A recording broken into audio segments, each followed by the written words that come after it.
బాబాసాహెబ్ అంబేద్కర్ రచించిన రాజ్యాంగంతోనే నేడు దేశంలోనే అన్ని వర్గాలకు సమన్యాయంతో పాటు రిజర్వేషన్లు హక్కులు పొందగలుగుతున్నామని సిద్దిపేట జిల్లా కాంగ్రెస్ పార్టీ అధ్యక్షురాలు ఆంక్షారెడ్డి వంగ వేణుగోపాల్ గజ్వేల్ మాజీ ఎమ్మెల్యే నర్సారెడ్డి అన్నారు. సిద్దిపేట జిల్లా గజ్వేల్ పట్టణంలోని అంబేద్కర్ చౌరస్తా వద్ద బాబాసాహెబ్ అంబేద్కర్ వర్ధంతి సందర్భంగా ఆయన విగ్రహానికి పూలమాలలు వేసి ఘనంగా నివాళులర్పించారు. ఈ సందర్భంగా మాట్లాడుతూ కేంద్రంలోని బీజేపీ ప్రభుత్వం అంబేద్కర్ రచించిన రాజ్యాంగాన్ని రూపుమాపాలని ప్రయత్నిస్తుందని అన్నారు. ఈ రోజు సిద్దిపేట జిల్లా గజ్వేల్ నియోజకవర్గం గజ్వేల్ మున్సిపాలిటీలో 68వ వర్ధంతి జరపడం జరిగింది. మన బాబాసాహెబ్ అంబేద్కర్ గారిని వారి ఆలోచనల్ని ముందకు తీసుకుపోయే విధంగా మేము ఈరోజు ప్రతిజ్ఞ చేశాము.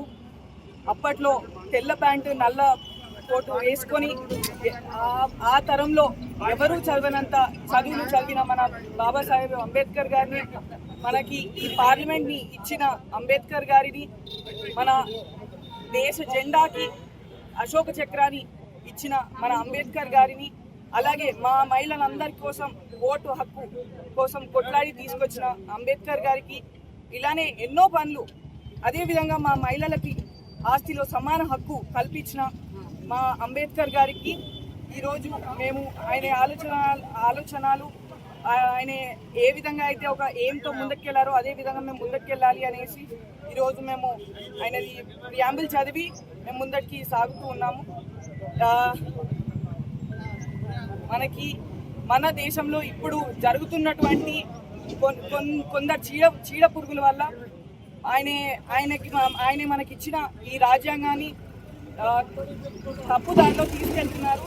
అవన్నీ కాకుండా మన దేశ యువకులు ఒక కవచంగా నిల్చొని మన రాజ్యాంగాన్ని, మన దేశాన్ని, మన అంబేద్కర్ గారిని రక్షించుకోవాలి, ఆయన ఆశయాలని ముందుకు తీసుకెళ్ళాలి అని కోరుతూ జై భీమ్ జై హింద్.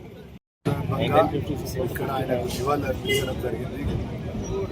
ఇవాళ అంబేద్కర్ అంటేనే మన తెలంగాణనే కాదు భారతదేశంలో ఒక రాజ్యాంగం రచించిన మహానుభావుడు. అందరూ గీత లేకపోతే ఖురాన్ అంటారు, కానీ ఇవాళ కాన్స్టిట్యూషన్ను రచించిన మనకు దేవుడు. మరి ఆయన ఆలోచన ప్రకారం ఇవాళ కాంగ్రెస్ పార్టీ నడుస్తుంది. మరి రేపు రాబోయే కాలంలో కూడా ఆయన రచించిన రాజ్యాంగం ప్రకారం నడుస్తామని ఇప్పటిదాకా మేమందరము ప్రమాణం చేశాము. కానీ మీరు చూస్తున్నారు, బీజేపీ ప్రభుత్వం ఆయన రచించిన రాజ్యాంగాన్ని ఏ విధంగా తూట్లు పొడిచి మన ప్రజాస్వామ్యాన్ని కూని చేసే విధంగా బీజేపీ ప్రభుత్వం ప్రతి ఒక్క వ్యవస్థను నాశనం చేసేందుకు ప్రయత్నం చేస్తుంది. కానీ ఇవాళ మా రాహుల్ గాంధీ గారు, నేను రాజ్యాంగం ప్రకారం నడుచుకుంటా, రాజ్యాంగాన్ని కాపాడుతా, కాన్స్టిట్యూషన్ని కాపాడుతా అని ఆ బుక్ తీసుకొని ప్రతి దగ్గర కూడా ఆయన అందరికీ స్ఫూర్తినిచ్చే విధంగా ఇవాళ మా రాహుల్ గాంధీ గారు పనిచేస్తున్నారు. మరి మేము కూడా రాహుల్ గాంధీ గారి అడుగుజాడల్లో రేపు రాబోయే కాలంలో ఈ కాన్స్టిట్యూషన్ను కాపాడే విధంగా ప్రతి ఒక్క కార్యకర్త పనిచేయాలి.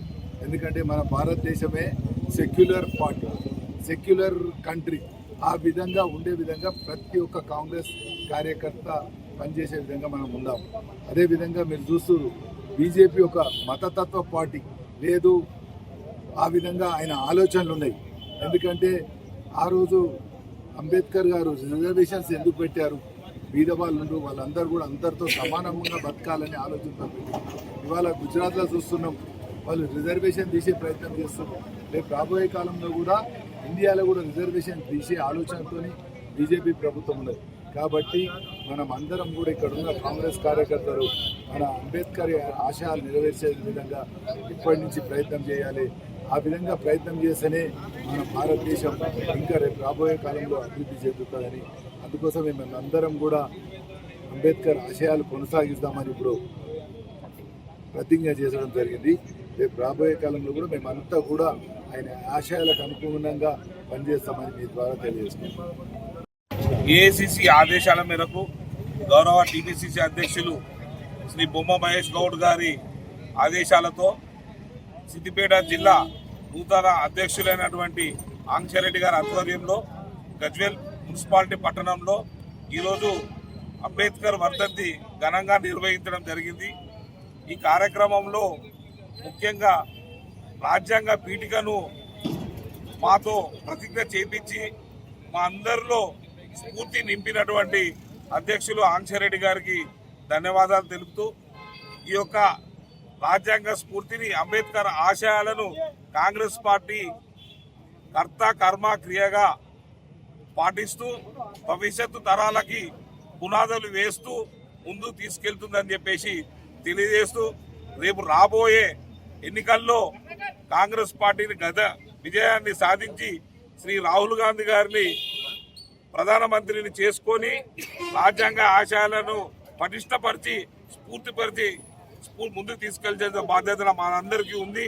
దానికోసం అందరం కూడా మరొక ప్రతిజ్ఞగా తీసుకొని పనిచేయాల్సిందిగా కోరుతున్నాను. జై హింద్, జై భీమ్.